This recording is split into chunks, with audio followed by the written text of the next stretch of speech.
Hey everybody, happy Wednesday evening live tutorial stream. How is everyone doing wherever you are? Apparently, Lori in Canada is melting. That is insane that y'all are in the 90s in Alberta. Like, what the heck? That's nuts. Thank goodness you have air conditioning. Funny, hilarious thing. So my friend Mandy, who is Canadian, she was born in Thunder Bay, and so I actually had her last night do a little like air geography lesson. I was like, okay, where? Tell me about the geography of Canada. Yes, I could have Googled it, but it was more fun over a glass of wine to ask my friend to, do charades as to figuring out, where everything is in Canada. Oh my God, 121 degrees Fahrenheit? That's insane. Amy, to answer your question, Schmether is over there. We have one of our... I'm over here. See, you can hear her. One of our awesome clients is here still hanging out, working on some things. And so Heather is working with her, but I promise I didn't put her in a box and throw her in the dumpster or anything like that. She is still, the Schmether is still alive and well. Hi, Aso. So, what are we doing tonight? Tonight is kind of a little bit more of a freeform stream. Tonight's tutorial is fun with disc cutting. So for anybody who doesn't know, this is a disc cutter, which is an amazing tool. It's an expensive tool. As I have said previously, we got a cheap disc cutter a number of years ago and we never used it because it was pretty much the most horrifying thing on the planet. So this tool that's in my hand is probably going to run you about anywhere from $250 to $300 for a nice one. Okay, so I'm here. I promise I am not paid by the disc cutter manufacturers at all, but I'm here to show you tonight all the cool things that you can do with this tool. So if you do decide to invest in one, there are so many neat things that you can do, and I will admit that we have been having just tons of fun with it ever since we got it. So the way a disc cutter works is pretty basic. It's this giant, very heavy, sort of metal, metal die, and then there are punches that go in each hole. So what to look for if you're looking for a quality disc cutter, the punches are angled. That gives you a much cleaner cut. The ones that came with my El Cheapo disc cutter were not angled. They were flat, but you can see that this side of the punch is a little bit taller than this side of the punch. That really does help with the cutting. The other thing that is super helpful is it has a nice little easy crank handle that's going to bring the plates of the die together to hold the metal. So you can basically separate it as far as you want and then tighten it down to hold your metal so that you don't have to try and hold the disc cutter together while you're punching your metal. Trust me, been there, done that. Not a good time for anybody.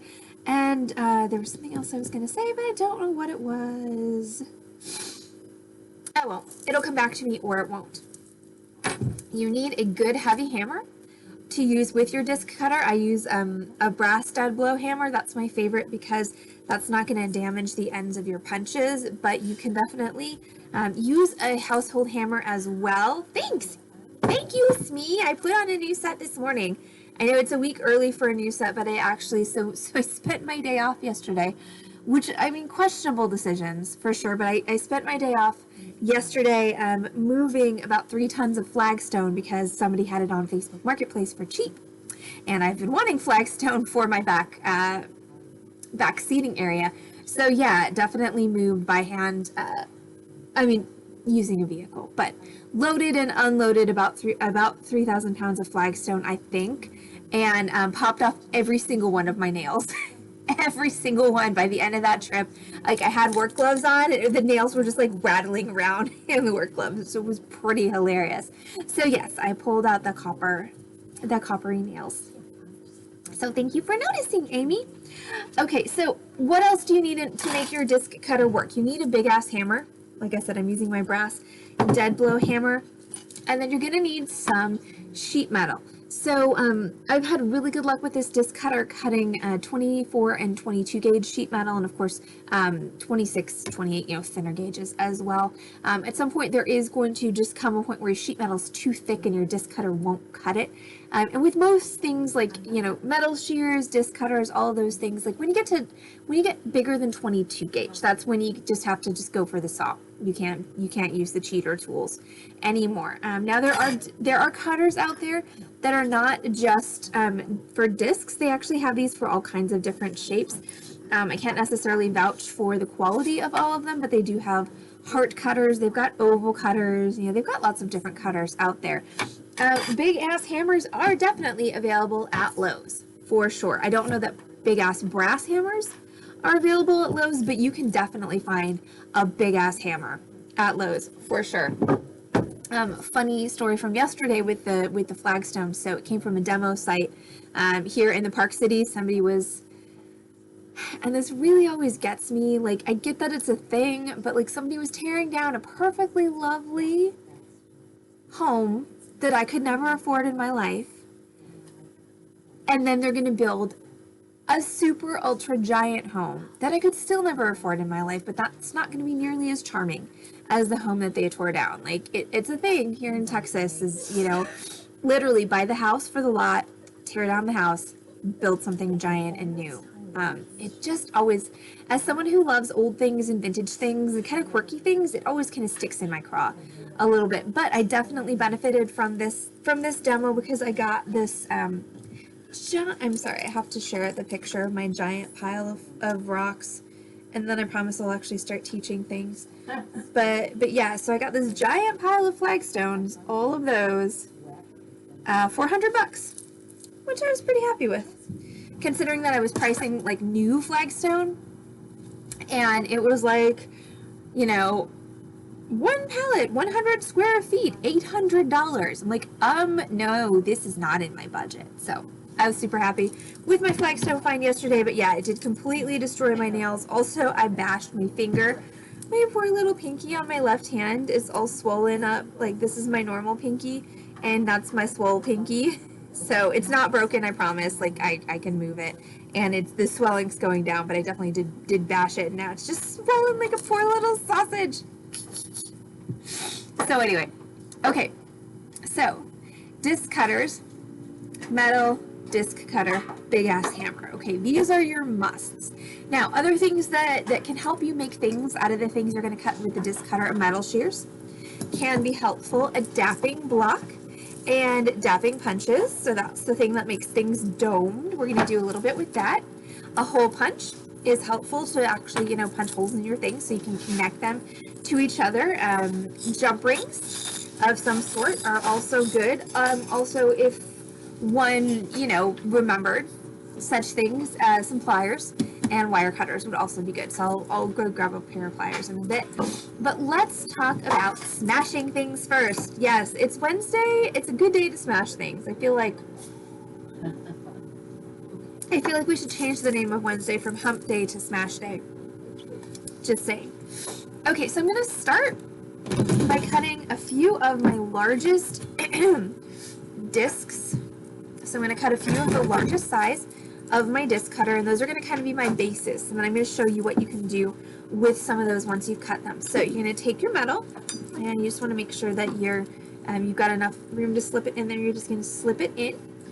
And you just want to make sure when you're doing this that the entire area that you're using to cut is full of metal. For instance, that is no bueno. See, that is space. We don't want space.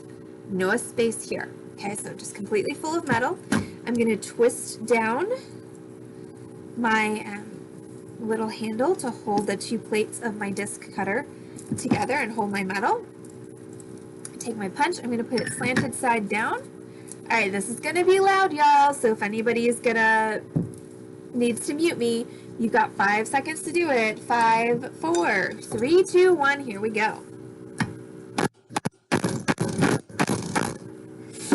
So this is not, disc cutting is not for the faint of heart. Like, if you don't like making noise, you are better off cutting your discs with the shears. Just saying. But that's my largest disc, so I'm going to go ahead and I'm going to cut a couple more of those, just because they're going to be a really good base for me to show you all the cool things you can do with this tool. All right, so that's going to be 2 discs.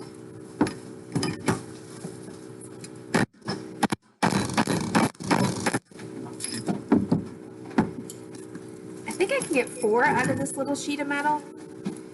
So that's what I'm going to go for.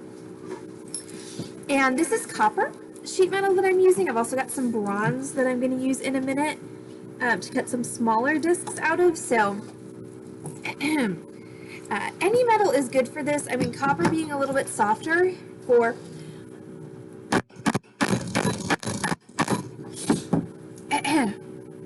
copper being a little bit softer is going to cut a little bit easier than brass and bronze, but considering that you're really just bashing the living daylights out of it with a hammer, it doesn't so much matter. Alright, this is 4.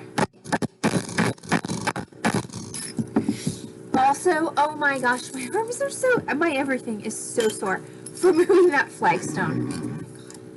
Like, I am not an in-shape person anymore, in any way. Okay, so now I'm going to cut a couple of smaller discs out of my bronze, and I'm just going to go ahead and subdivide this bronze sheet down into a slightly smaller strip that I can cut my discs from.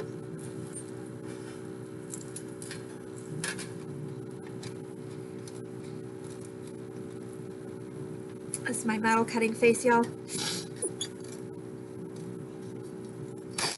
Okay, so set that aside.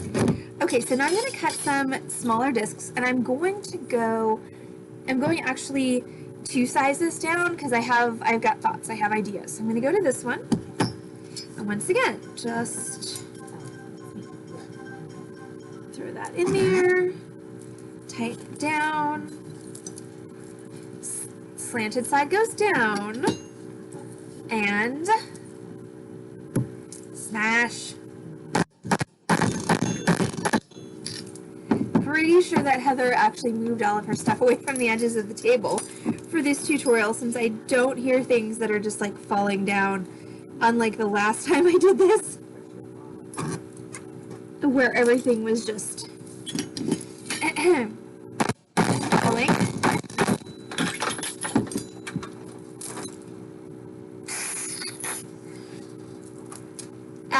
As I said, nothing's falling. I don't know what you all are talking about. There's no falling going on here. Also, I never turned on my ring light, but yeah, no equipment is falling down at the Beating Dreams studio area.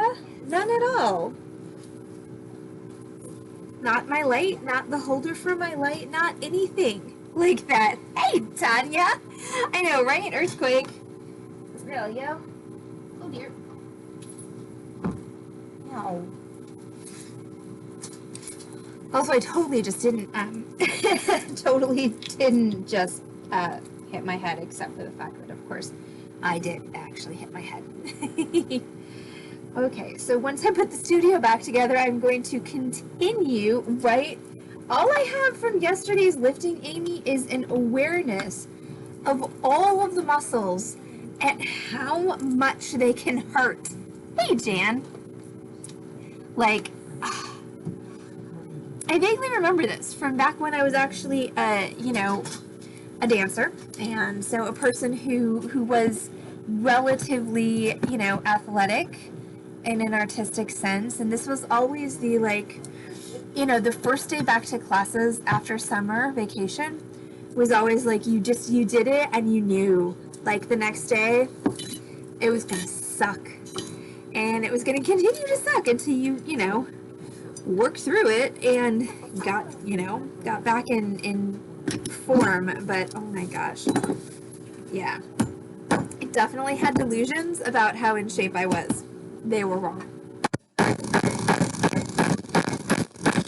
Or I had thoughts, because of course delusions automatically are wrong. Okay, the camera's just not, I think, going to stay up until I'm done, which means it's probably going to fall several different times during this tutorial. Alright, but I'm almost done cutting kind of my base set of discs, and then we're going to do some fun stuff.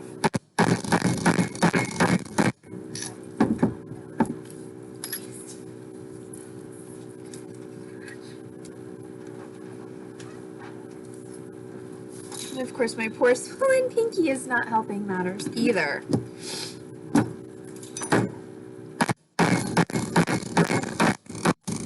But seriously, y'all, this is where a heavy hammer really is super helpful because as they taught me in shop class, the heavier your hammer is, the less effort you actually are putting into each blow, and the more, you know, the actual weight of your hammer. I know, right? We're getting a tour of the streaming area for sure, which is not the most interesting part of the store. Okay, so there's all my discs that I cut.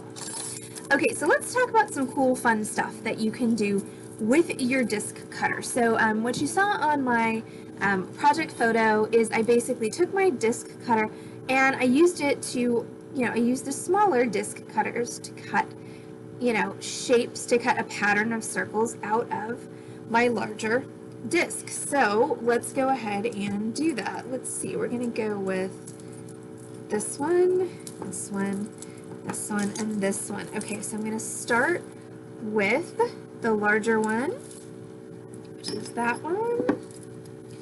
And I'm gonna kind of, because here's the thing is once you put it into the plates of your disc cutter, obviously they're not transparent, you can't see. So what I'm gonna do is I'm going to sort of,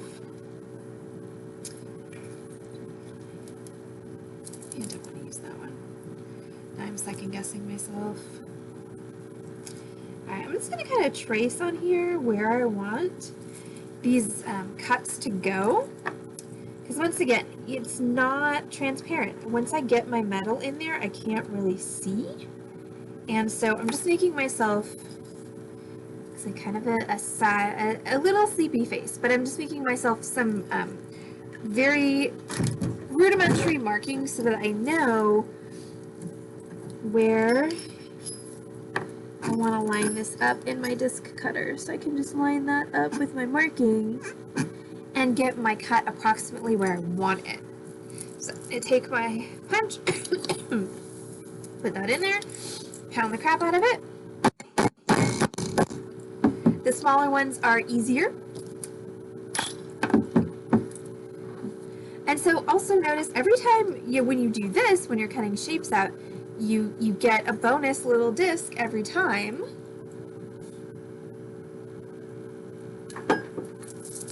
Sorry, there was a need there for caffeine. And now what I have is I have cut a circle out of my larger disc. Now I'm going to go ahead and take my smaller, and I'm going to line that up. I'm going to do 2 of those.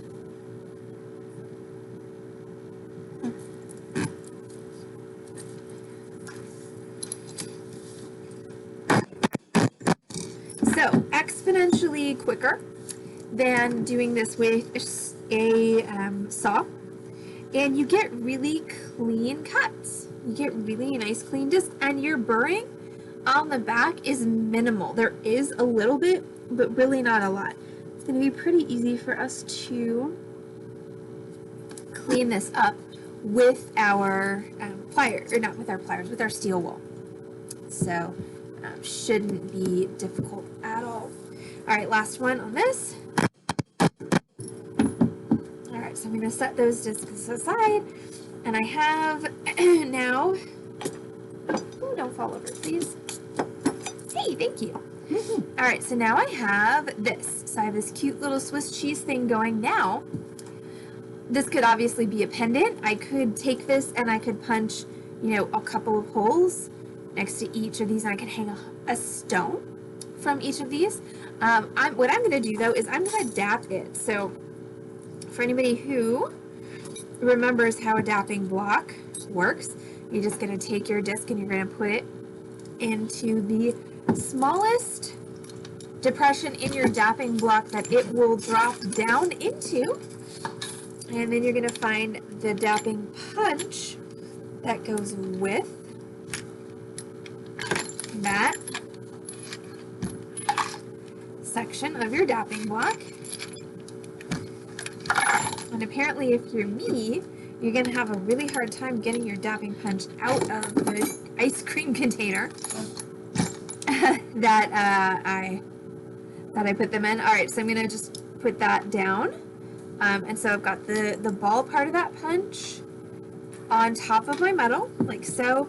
And then I'm just gonna go ahead and use my brass hammer to just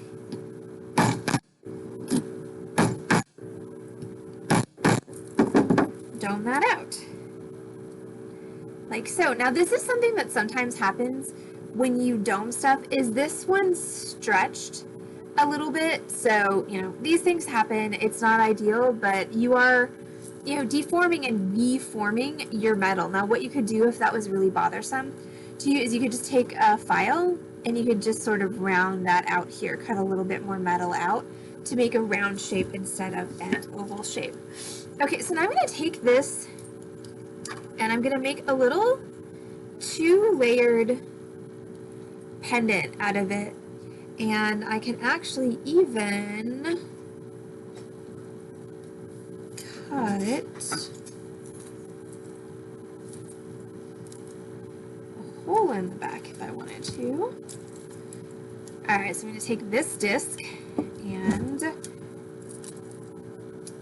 ideally I would grab my disc or my center finder and I would find the center, but that's all the way over there, so I'm just going to kind of eyeball it. No, it's not perfect. It's okay. It'll be what it is. So I've just kind of found the center. So I'm going to grab my disc cutter back and I'm going to go with this size. And I'm going to center that up.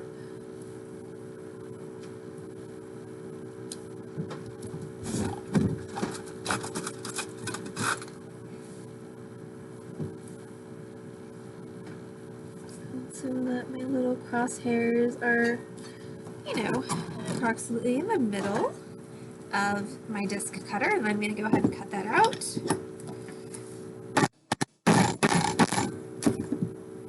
So what I'm making is currently a back piece for this to make it a pendant. So once again, as some of you saw the other day, I've made a washer with my disc cutter. Alright, this is going to drop. Ooh, that is cutting it close, but I can do it. Alright, so this is going to drop over the top of that and like see this cool shape that I made. So a couple of things that I could do at this point. I could actually solder this on here, and since I cut it pretty close with the size of my hole to the size of my disc, like there's not a whole lot of overlap there, soldering might be my best bet, but I'm going to try, just for grinses, to do an actual cold connection on this where I don't have to pull out the torch. So what I'm going to do is I'm going to take my shears, and I didn't get this completely centered, which is okay. I'm going to take the top, and I'm going to take the wider part, that's going to be my top. And I'm going to, of course, that's the best. Okay, so that means,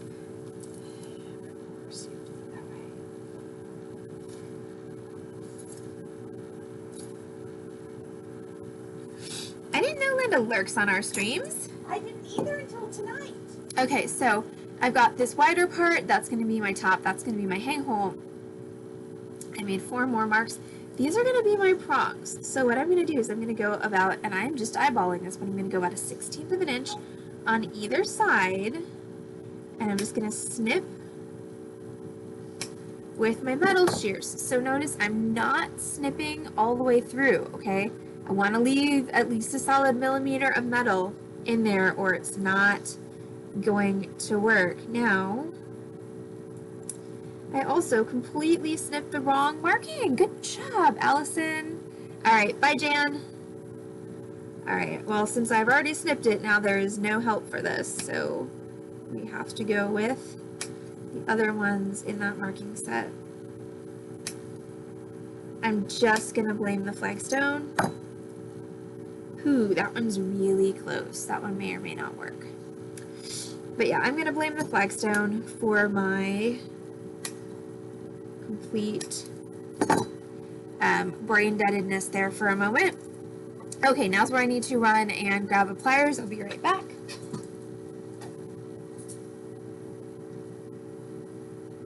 Heather, can I steal your pliers? Yeah. Thank you.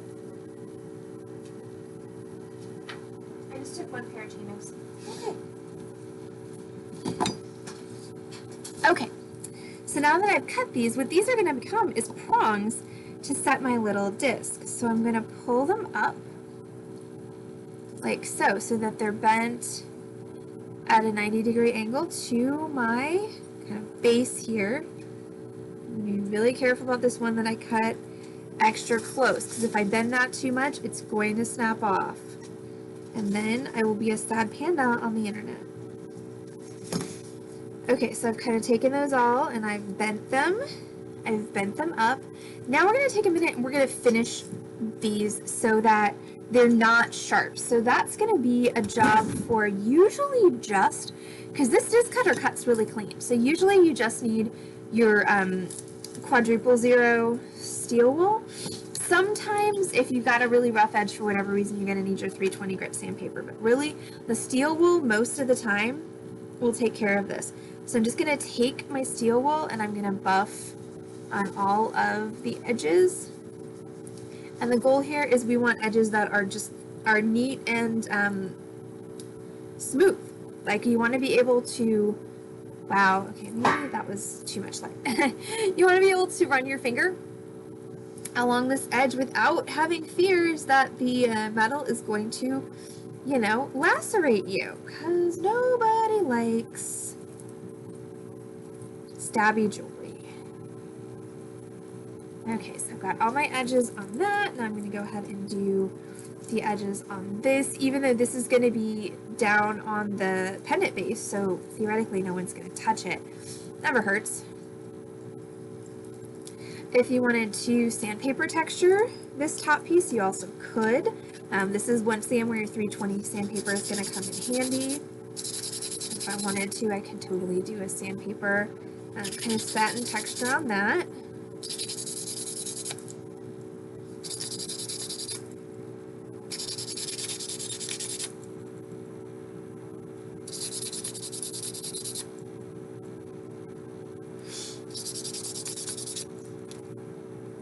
So there we go. And then I'm going to set this onto that little back piece. And then I'm going to grab my prong pusher. And I'm just going to set this down on a relatively stable surface. So a bench block would be good. In this case, I'm using my dapping block. And I'm just going to bend those prongs over. And remember, this is just like setting a stone, so you want to work opposite. So I set this one and then I set this one. That's going to help keep your little disc guy in the center.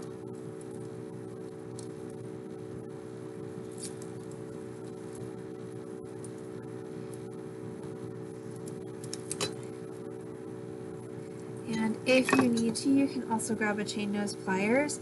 If you need to do some extra compression on those, after you've used your prong pusher, you can just go with your chain nose and just press these guys down extra, like so. Okay, so this actually turned out pretty solid. Now, you'll notice I still have some Sharpie lines there. If you have Sharpie still on your metal after all of that steel wooling and sanding and whatnot, it should come off with a little bit of rubbing alcohol. Possibly, there we go. Yeah, so the rubbing alcohol will take that right off. And then of course we do need to figure out how are we gonna hang this pendant.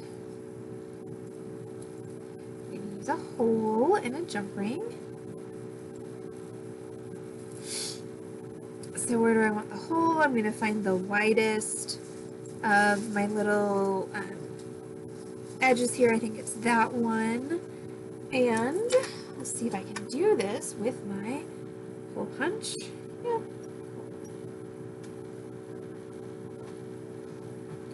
Alright, so I'm just going to use my screw down hole punch. I'm going to twist that down until the pin is touching the mark where I want to make my hole.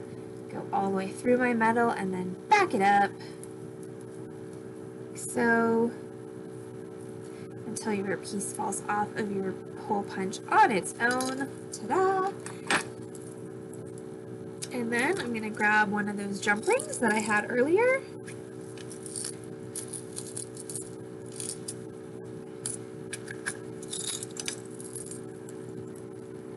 And I'm just going to open up that jump ring, twist it open, put it through the hole, and twist it closed. And there you go. We have one pendant with disc cutters, metal shears, and your dapping block.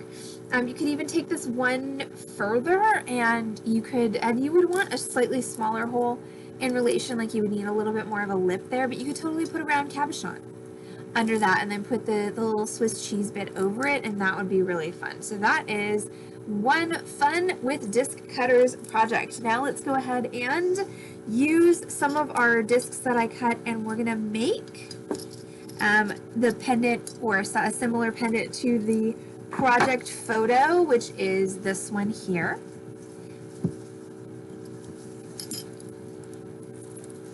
And so to make this one, I'm gonna take a large disc and a medium disc and a small disc.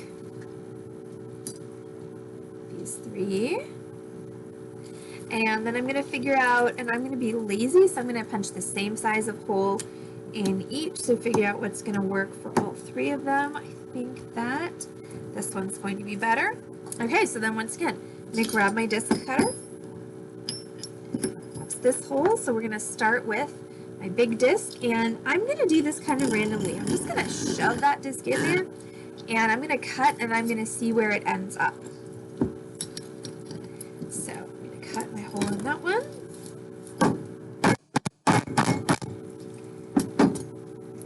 There's my bonus disc. All the way through, and okay, so there is my large disc with hole cut in it. I'm going to take my medium disc. I'm going to do the same thing. I'm just going to kind of shove it in there and crank it down. And pop my pin in there, my cutter, and pound. Again, there's my bonus disc, and there is my large disc with hole. And then one more time.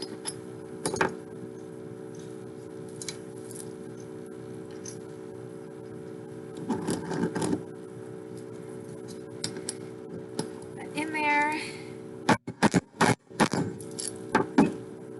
Again, there's my bonus disc, and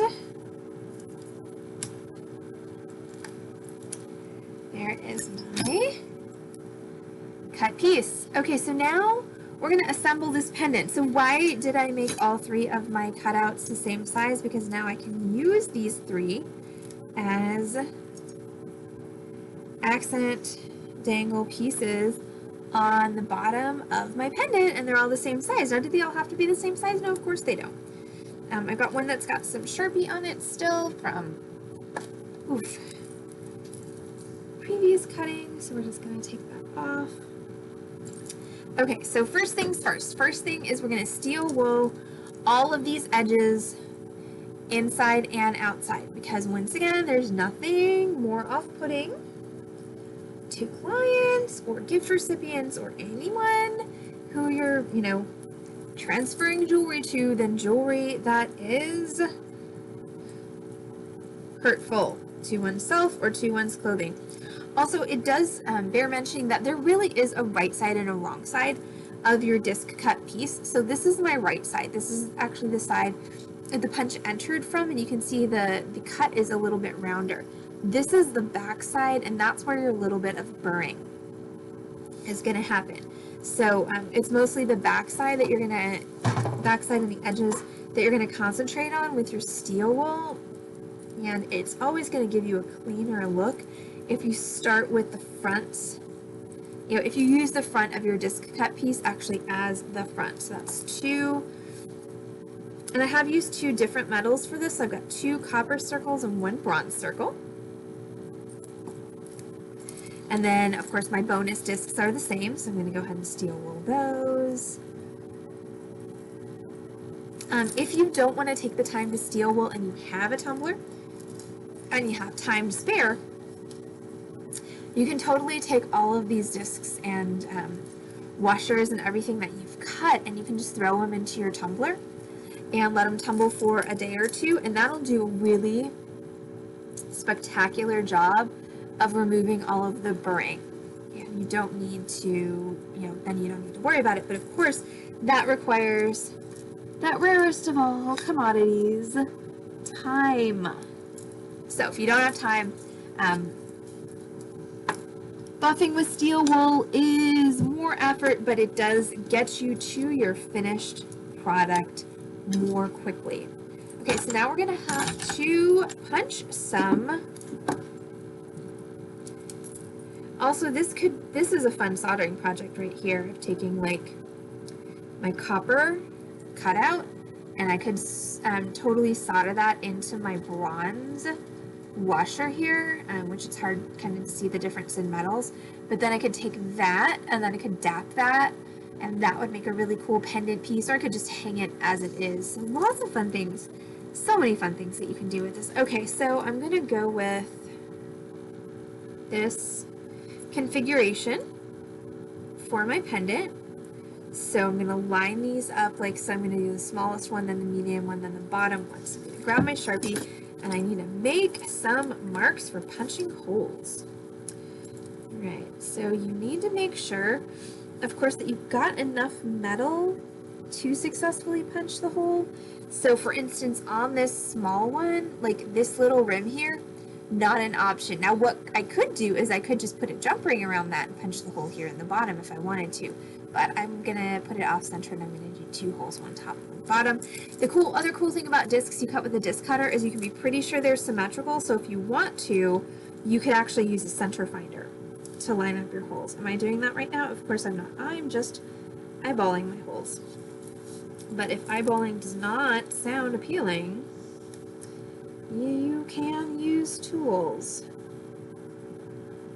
Tools are your friend. Tools are also fun to purchase. They're also fun to use. So, we're all about tools here on the Beating Dream stream.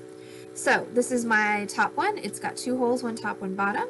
This is my middle one. Again, 2 holes, 1 top, 1 bottom. And then this is my bottom one. So I have 1 hole on top and then 3 holes on the bottom, because I'm going to attach my 3 bonus discs as little dangles on the bottom. That means I do need to make a hole in each one of my bonus discs as well. Okay, so now I'm going to do this all with my screw down hole punch. So I'm just going to punch each hole as it's marked. So today is Wednesday on the Beating Dreams stream, so that means that we're going to be following up this live tutorial stream with a live merchandise sale that's going to happen in about half an hour, 40 minutes, between 7:30 and 7:45 here on this same channel, twitch.tv/Beating Dream. We have 8-inch gemstone strands for you tonight.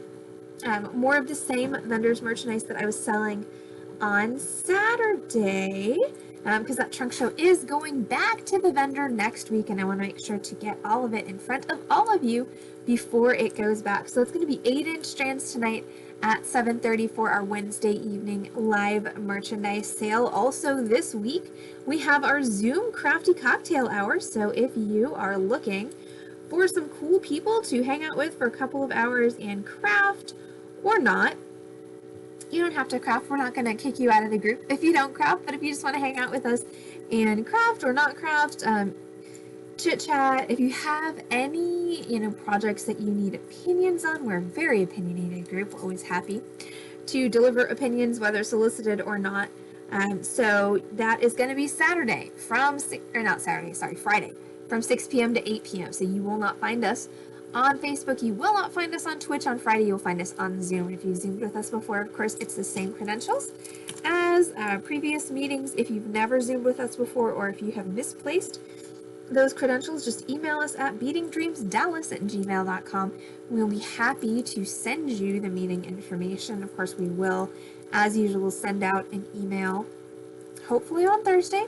Sometimes it's on Friday, but hopefully on Thursday with all that meeting information for you as well. So that's the fun thing that's happening this week is Crafty Cocktail Hour. I love the Crafty Cocktail Hour Zooms because it's the only time I get to see all of you. Like, you're all staring at me all the time, every day for the latter half of the week, sometimes twice a day. And it's the one time when I actually get to see everybody, all of you guys. It's fun for me. All right, so I'm just punching holes, continuing to punch holes. So once again, right now I'm working on a pendant that is, and this is going to be my last project for this stream because of course it is 7 p.m. already and I do need to get ready for that live sale stream. So I'm recreating the pendant from the project prototype, which is that one there. So that's what I'm making right now. But once again, I hope that you've at least sort of scratched the surface and have an appreciation of all the cool things that you can do with a disc cutter. Also, if you start going, and going down the rabbit hole on Etsy or Pinterest or whatever of metal smithing projects, it's amazing how many things you see. And once you've done, some disc cutter stuff, you're like, oh, well, that's a fun way to use a disc cutter that I didn't think about. But before you, kind of started exploring disc cutting, maybe you didn't think about that. Maybe you're like, God, I don't want to do that project because I'm going to have to cut out 17,000 holes with a freaking, saw. And no, I don't want to do that. That is not how I want to spend my Friday night. The disc cutter does make it so much easier. Once again, it's not a cheap tool. And I'm not saying everyone out there needs to run out and buy one, but there are lots of cool things you can do with it, as hopefully you have seen in this tutorial. All right, I have one more hole to punch, and then we're going to put this all together. I'm going to put it together with jump rings. Now, since this is all plain alloyed metal or pure metal, I've got copper and bronze here. If I wanted to put this together and solder my jump rings, I absolutely could. Do I think it's worth it? I really don't. It's a lot of trouble, but if you did want to actually solder it together, you 100% could. All right, that's my last hole. So I'm going to grab up some jump rings, 2 pairs of chain nose pliers, and we're going to put this whole thing together. So I've got my bronze jump rings and 2 pairs of chain nose pliers. Okay, this is the easiest way to open and manipulate jump rings. So I'm going to take one of my pairs of chain nose and I'm going to grab next to the opening of the jump ring. I'm going to take the other pair. I'm going to grab next to the other side of the opening. And I'm going to just twist it open. Notice that was not a very big motion, and all I did was twisted it open just enough that I can drop this piece on, and then I'm going to go ahead and close that jump ring back. Now make sure when you close it, that you close it to where you cannot see light in that joint. So this is my top ring. This is the ring that's going to be going through whatever chain or cord I decide to use if I make this into a necklace. Now we're going to do the same thing. We're going to grab our jump ring, we're going to grab with our other pliers, and we're going to twist it open. Then I'm going to take my pendant, and now I'm going through the other hole. I'm going to take my medium disc, I'm going to drop that on the same jump ring as well. And here's a bit of a trick. When you fold them over like this, as long as the wrong sides are together, when you unfold them, they're going to hang correctly right side out. So when I unfold this, and I've got fronts to fronts, backs are here. I'm going to do the same thing with another jump ring. So grab, twist, and now I'm going to connect my bottom. So I've got my middle piece, put my jump ring through my bottom hole, grab my bottom piece, the one with the 3 holes, drop that onto my jump ring, make sure that the wrong sides are together, and then we're just going to close that up, like so. And then last thing I need to do is I'm going to put my 3 little bits on the bottom. Now, because I know that Amy is out there watching the stream, yes, this would be a badass earring right here. And you could even hang gemstone drops or, you know, glass drops or beads from the bottom instead of the metal discs. And that would totally be awesome. You could do 2 sections instead of 3 if you wanted an earring that wasn't quite as long. Because once you put the bottom bits on and an ear wire, this is, I mean, it's a solidly long earring. You could also just scale everything down, just move everything down a size on the disc cutter to make the overall length of your earring smaller. Okay, so I have my jump ring.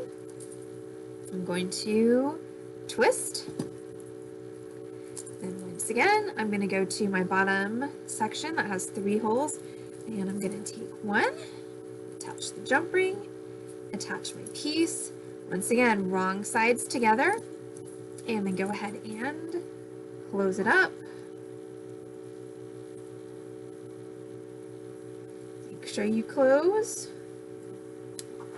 so you can't see any light. So what I just was doing is I was just manipulating that back and forth until I got to the point where my jump ring was actually closed. You really don't want your jump ring to be open because you will start losing pieces off of your construction. I know you're all about the badass earring, Amy. It's kind of your signature.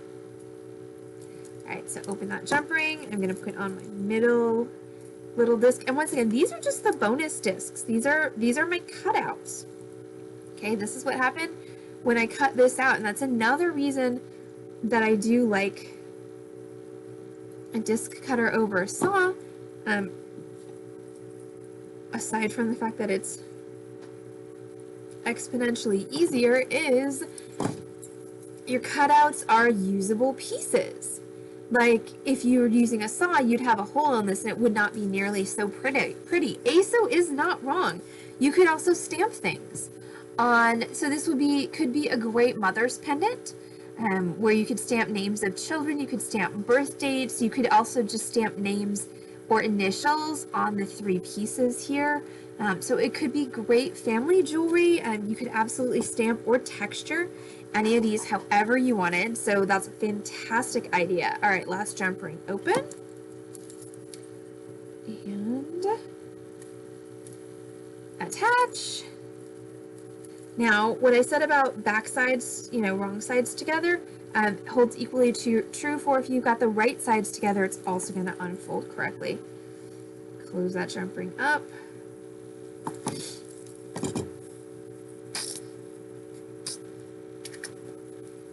And there we go. So that's our fun with disc cutting long pendant, like our project prototype. This is another fun with disc cutting, our little Swiss cheese pendant, which is also way fun. So, move that piece of sheet metal. All right, so guess what? It's 7:07. That means it is, that's it for us on the Beading Dreams tutorial stream this Wednesday night. Thanks for hanging out with us and joining us for fun with disc cutting. We did 2 projects tonight. We did our little triple loop pendant. Thanks, Lori. Like our project photo, and then we also did this fun Swiss cheese pendant, ta-da, which was not at all like the project photo, but using a dapping block to get that dome.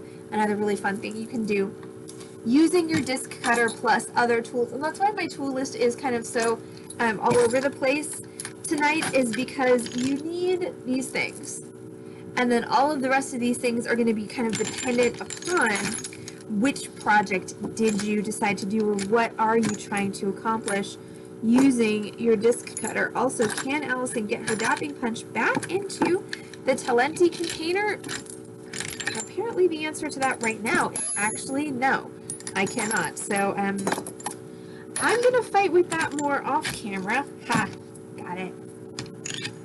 All right, but I'm still going to sign off because, of course, we have a live merchandise sale starting in just about 30 minutes here on the Beading Dreams stream. So we are going to have 8-inch gemstone strands for you tonight. We're going to have great deals on those strands, and of course, our live sales are always great fun. So hopefully I will see each and every one of you out there for the live sale. If I don't see you all for the live sale, hopefully we'll see you all back on this channel, twitch.tv/Beading Dream, sometime soon for another tutorial. Tomorrow, of course, is Tutorial Thursday.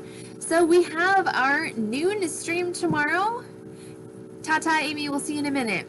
noon stream tomorrow is going to be our Pico earrings. This is a fun, we're actually going to make the earring hoops and then embellish them with beads. And then of course tomorrow night is Torch Thursday. We have another ring project for you. Tomorrow evening it's our gallery wire ring. So I'm going to go grab all of the stuff for this sale. If you are going to be tuning in for our live merchandise sale, I would highly encourage you to pour yourself a cocktail if that's your thing. Make sure you've got some hydration nearby. Grab a snack.